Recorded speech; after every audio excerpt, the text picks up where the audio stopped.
से पहले ये वो गांव है फतेहचंदपुर, जब हम छोटे छोटे से थे और इसकी वोट हमारे गांव में पड़ती थी और पूरे क्षेत्र के अंदर फतेहचंदपुर ऐसा गांव होता था, सालियर से भी नंबर 1 होता था ये गांव। और यहाँ के सारे वोट एक तरफा, क्योंकि वोट हमारे गांव में पड़ती थी, छोटे से हम थे। और सन 80 तक भी बाद तक पड़ी वही वोट, 93 तक भी पड़ी वही। लेकिन ये चौधरी साहब के नाम पे इतना जुड़ाव उस परिवार से इस गांव का रहा है, मतलब आत्मीयता का रिश्ता रहा, एक एक बच्चे का, एक एक बुजुर्ग का। तो मैं चाहता हूं हमारे बीच में चौधरी रुद्र सेन जी आपसे अपील करेंगे उस रिश्ते को और मजबूत करने के लिए उस इतिहास को दोहरा दो जो आपका पुराना इतिहास है फतेहचंदपुर से ज़्यादा ये, क्योंकि इनके सम्मान इकरासन चुनाव लड़ रही, लेकिन ये चुनाव आज की तारीख में चौधरी रुद्र सेन के सम्मान का चुनाव है।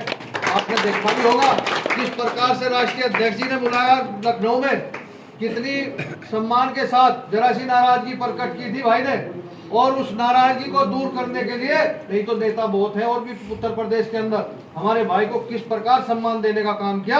आप उस सम्मान की लाज रखने के लिए भाई रुद्र सेन के हाथ मजबूत करना। अब मैं आमंत्रित करता हूँ चौधरी रुद्र सेन जी को।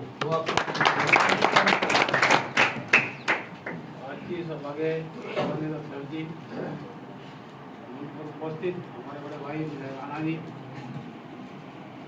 हमारे कराना विधायक भाई दर्शन जी, भाई मुशक्कर जी, और प्रधान जी, और सम्मानित सभी बुजुर्गों, सभी ने आपको बड़े विस्तार से बड़ी बात बताई आपने, पूरी हकीकत भी है। ये पूरा गुहान ऐसा था कि जहाँ एक तरफा और मैं तो चाहता हूँ मेरे तो चाहे जिस किस्म की कुर्बानी दे दो, लेकिन एक तरफा हो जो कुर्बानी आप लोग कहोगे मैं देने के दिन तैयार, लेकिन और जो उसी तरीके से पढ़ना चाहिए एक तरफ, वो मुझे पूरी उम्मीद है कि अब की बार जो है बहुत अच्छे उत्तर से जो है यहाँ फतेहपुर में जो है हमारी लड़की है ग्रासन वो चुनाव जीत कर साथियों, आज देश जो बड़े नाजुक तौर पर गुजरा। इस देश के अंदर एक ऐसा आदमी कर दिया बैठा जो बड़ी सफाई से झूठ बोल रहा है, वो ये आदमी पकड़ भी नहीं पाता।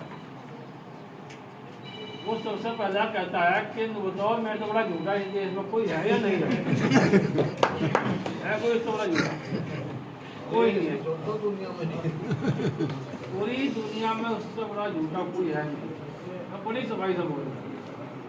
इस चीज में भाषण सुना जी बांग्लादेश की वो थी, देश का स्वतंत्रता दिवस था नहीं, वहाँ गए मोदी जी, वहाँ कह रहे कि मैंने 1986 में डिजिटल कैमरे से फोटो खींच कर जो है वो खींच गया था।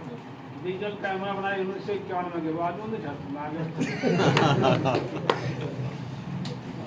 यहाँ गुरुद्वारे में चले गए दिल्ली, वहाँ से भाषण दे रहे कि गुरु नानक जी और जी तुलसीदास जी, कबीरदास जी, वो कबीरदास जी, अब ये तीनों आपस में बैठ करके सलाह करते थे, कहाँ तुलसीदास जी है, कहीं कबीरदास जी है और कहाँ गुरु नानक साहब है।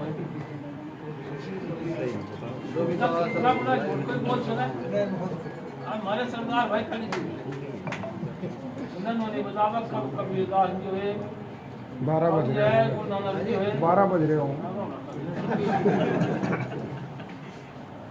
अब उनकी गारंटी बड़ी प्रसिद्ध हो रही, उन्होंने दिया मैं इसकी गारंटी देता हूँ और देता हूँ आप लोगों से कि अगले 5 साल में मुझे प्रधानमंत्री बना दो, तो इस देश का बेड़ा गर्क न कर दिया तो क्यों कर, ये गारंटी है उनकी। अब बताओ आप लोग देश का बेड़ा गर्क करवाना चाहोगा? तो इसलिए आप लोग जो है मैं सोच समझ करते, लड़की है वो बच्ची है हमारी, अभी पढ़ लिख करके आई है, बड़ी होशियार है, समझदार है, और मुझे उम्मीद है कि राजनीतिक फील्ड में जो है आप लोगों की हर तरीके से मदद करने का काम करेगी जब आप उसको निर्वाचित करके। सभी प्रकार के लोग हैं यहाँ से, कुछ आए भी नहीं, कुछ मुझे दिखे भी नहीं, लेकिन मुझे उम्मीद है कि वे भी जाए। अरे सोच समझ करके जो अपने वोट का प्रयोग करेंगे तो जिता दोगे नहीं जिताओगे यहाँ मारना हम तो बहुत ज़्यादा गारंटी नहीं मांगते, हम मोदी गारंटी बन जाती है। हम तो सारी गारंटी बनाने बताओ, अपनी गारंटी दो नहीं दो ऐसा जिता दोगे। वोट ना बोल दिया बताइए आठ आठ बता दो सारा जिता दोगे पक्का। अगर झूठ बोल के मोदी के भी झूठे हो जाएंगे हम। अब प्रधानमंत्री बनने के लिए अगर बेइज्जती करवाओगे तो ये भी कर लो, लेकिन जो वादा कर लिया तो नहीं भाई यहाँ जो जिता दियो गाँव में और अच्छे वक्त तो जितना ही हो ना कि जो तो आज तक उन्होंने कुछ कराया आपके गाँव में करा कुछ टोला भी लगाया जी गाँव में, तो टोला भी नया गाँव में तो उनके नाम का